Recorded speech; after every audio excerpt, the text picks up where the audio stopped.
ಬಹಳ ಸ್ಪೀಡ್ ಆಗಿ ಎಲ್ಲಾ ಮನೆಗೂ ಹರಳ್ತಾ ಇರುವಂತ ಕ್ಯಾನ್ಸರ್ ಅಂತ ರೋಗ ಎಲ್ಲಿಂದ ಬರ್ತಾ ಇರೋದಂದ್ರೆ ಈ ರಾಜಸ್ಥಾನಿಗಳು ಈ ಕುಕಿಂಗ್ ಆಯಿಲ್ ಇರುತ್ತಲ್ಲ, ಈ ಕುಕಿಂಗ್ ಆಯಿಲ್ ಬೇಯಿಸಿರೋದನ್ನ ಹೋಟೆಲ್ಗಳಲ್ಲಿ ಲಕ್ಷಾಂತರ ಲೀಟರ್ಗಳನ್ನ ತಗೊಂಡು ಬಯೋಡೀಸೆಲ್ ಮಾಡ್ತೀವಂತ ಅದನ್ನೇ ರಿಫೈನ್ ಮಾಡಿ ನಿಮ್ಮ ಮುಂದೆ ತಂದು ನಿಮ್ಗೆ ಪ್ಯಾಕೆಟ್ಗಳ ಮುಖಾಂತರ ನಿಮ್ಮ ಮನೆಗಳಿಗೆ ಕಳಿಸ್ತಾ ಇದ್ದಾರೆ. ಇದನ್ನೆಲ್ಲ ಹೇಳಿದ್ರೆ ನಾವು ತಪ್ಪು. ಇದನ್ನ ಫಿಸೈ ಅವರು FCO ಅಂತ ಹೇಳಿ ಒಂದು ಸಂಸ್ಥೆ ಕಟ್ಟಿ ಅದ್ರ ಮುಖಾಂತರ ಹಗರಣ ಮಾಡಿ ನಾವು ತಿಂತಾ ಇರುವ ಅನ್ನಕ್ಕೆ ಮಣ್ಣು ಹಾಕಕ್ ಹೊರಟಿದ್ದಾರೆ.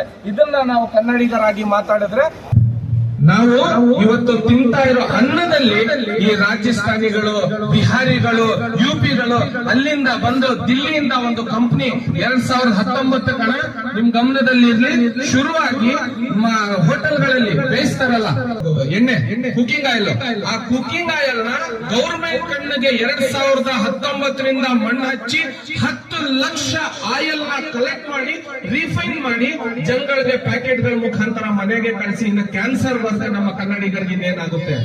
ಈ KFC ಅವರು ಏನೋ ನಮ್ಮ ಈ ರಾಜ್ಯದವರ KFC ನಡೆಸೋರು ಇದೆಲ್ಲ 500,000 ರೂಪಾಯಿಗೆಲ್ಲ ನಮ್ಮ ರಾಜ್ಯದಲ್ಲಿ ಬಂದು ನಮ್ಮ ರಾಜ್ಯದ ಮಣ್ಣು ತಿನ್ನೋ ಕೆಲಸ ಅಂತ ಮಾಡ್ತಾ ಇರೋದು ಇವರೆಲ್ಲ. ಇವ್ರಿಗೆ